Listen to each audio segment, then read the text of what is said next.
Bismillahirrahmanirrahim.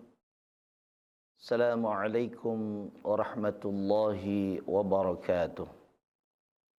Hamdan wa syukran ala ni'amillah, salatan wa salaman daiman ala rasulillah.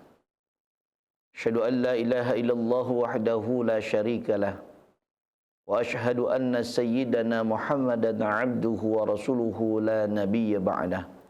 Allahumma salli wa sallim wa barik ala sayyidina Muhammadin wa ala alihi wa ashabihi ajma'in, amma ba'd.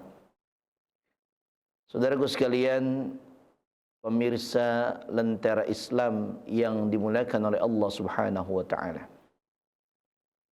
Bersyukur kepada Allah Subhanahu wa taala dengan berbagai macam karunia nikmat yang diberikan kepada kita, sehingga kita bisa beraktivitas dan alhamdulillah kita bisa bersua dalam acara kebaikan yaitu Lentera Islam ini.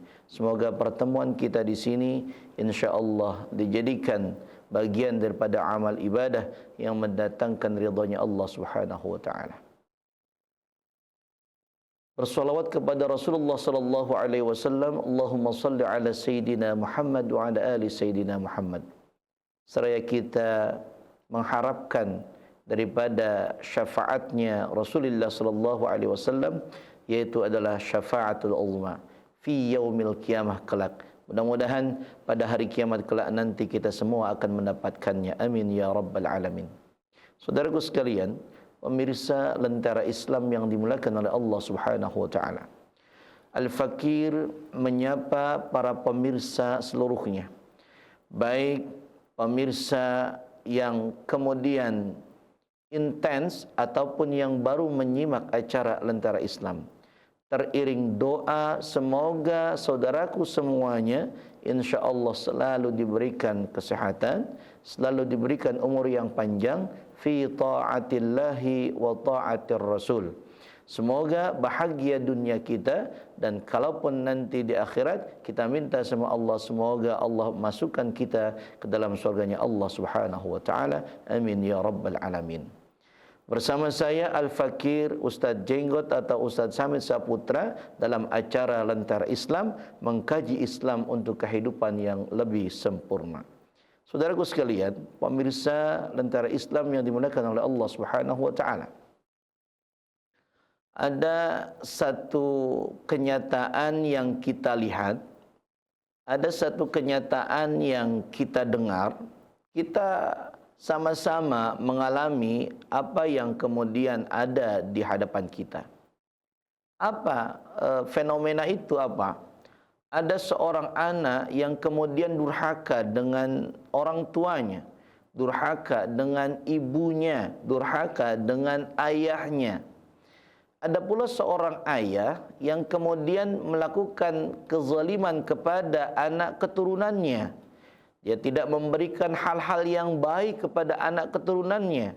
Ada seorang ibu yang kemudian tidak memperlakukan hasanah, tidak memperlakukan kebaikan kepada anak-anaknya.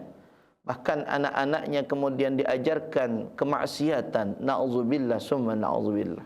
Saudaraku sekalian, maka ketika kita melihat fenomena tersebut, bahkan ada yang lebih dahsyat lagi, ada yang namanya KDRT di dalam rumah tangga. Apakah ini kemudian ada larangannya di dalam agama kita atau tidak ada? Maka kita lihat saudaraku sekalian, ada ayat Allah Subhanahu wa taala yang Allah katakan di dalam Al-Quran pada juz yang ke-17, pada juz yang ke-15, mohon maaf, pada surah yang ke-17, yaitu surah Al-Isra, pada ayat yang ke-26-nya. Di sana dikatakan bahwa a'udzu billahi samiil alim minasyaitonir rajim. Bismillahirrahmanirrahim. Wa ati dzal qurba haqq miskin.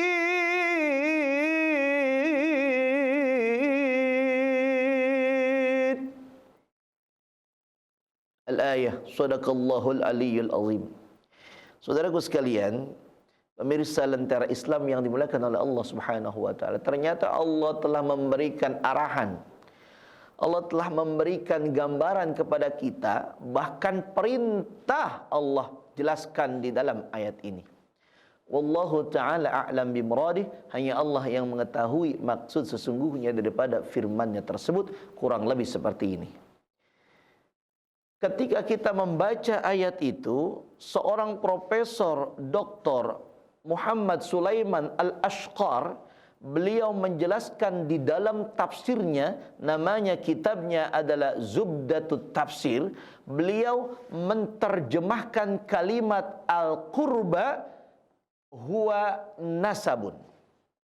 Artinya apa? Berarti kita bisa terjemahkan kalimat wa atidal qurba adalah berikanlah keluarga terdekatmu. Maksud keluarga terdekat adalah siapa?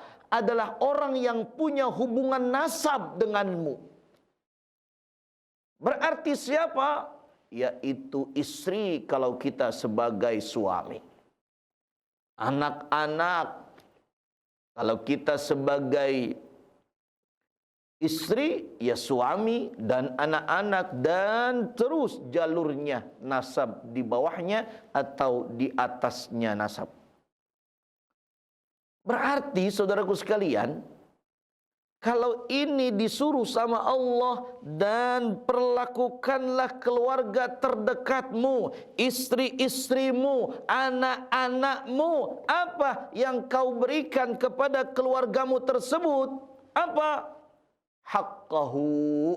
Di dalam ayat tersebut adalah haknya. Tetapi Profesor Dr. Muhammad Sulaiman Al-Ashqar menjelaskan kalimat haqqahu itu artinya adalah silaturrahim, yaitu adalah hubungan kasih sayang kepada keluarga kita. Masya Allah.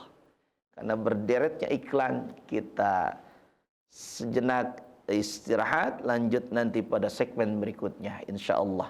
Tetaplah mengikuti kajian Lentera Islam, mengkaji Islam untuk kehidupan yang lebih sempurna.